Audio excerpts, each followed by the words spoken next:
முதலமைச்சர் விஜய் தலைமையில் நடைபெற்ற அமைச்சரவை கூட்டம் நிறைவடைந்திருக்கிறது. கிட்டத்தட்ட 1 மணி நேரத்துக்கும் 1.5 மணி நேரம் கிட்ட நீடித்திருக்கக்கூடிய இந்த அமைச்சரவை கூட்டத்தில் முக்கிய முடிவுகள் எடுக்கப்பட்டிருக்கும்னு எதிர்பார்க்கப்படுகிறது. நம்முடைய செய்தியாளர் மணிகண்டன் கூடுதல் விவரங்களோடு இணைகின்றார். என்னென்ன முடிவுகள் எடுத்திருக்கிறாங்க மணிகண்டன், தகவல்கள் கொடுத்திருக்காங்களா? அமைச்சரவை கூட்டம் சரியாக 1 மணி நேரம் 25 நிமிடங்கள் நடைபெற்று முடிந்திருக்கிறது. இந்த நிலையில பல்வேறு முக்கிய விவகாரங்கள் குறித்து இந்த அமைச்சரவை கூட்டத்துல முக்கிய முடிவுகள் எடுக்கப்பட்டிருப்பதாக முதற்கட்ட தகவல்கள் கிடைத்திருக்கிறது. அதிகாரப்பூர்வமாக அமைச்சர்கள் இன்னும் சற்று நேரத்துல செய்தியாளர் சந்திப்பு நடத்துகின்றனர்.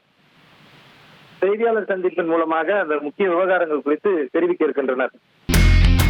இனி செல்லும் இடமெல்லாம் செய்தி. தந்தி டிவியின் வாட்ஸ்அப் சேனலை ஃபாலோ பண்ணினா செல்ல இருக்கும் இடமெல்லாம் செய்தி. இதோ QR கோட் இப்பவே ஸ்கேன் பண்ணுங்க, ஃபாலோ பண்ணுங்க.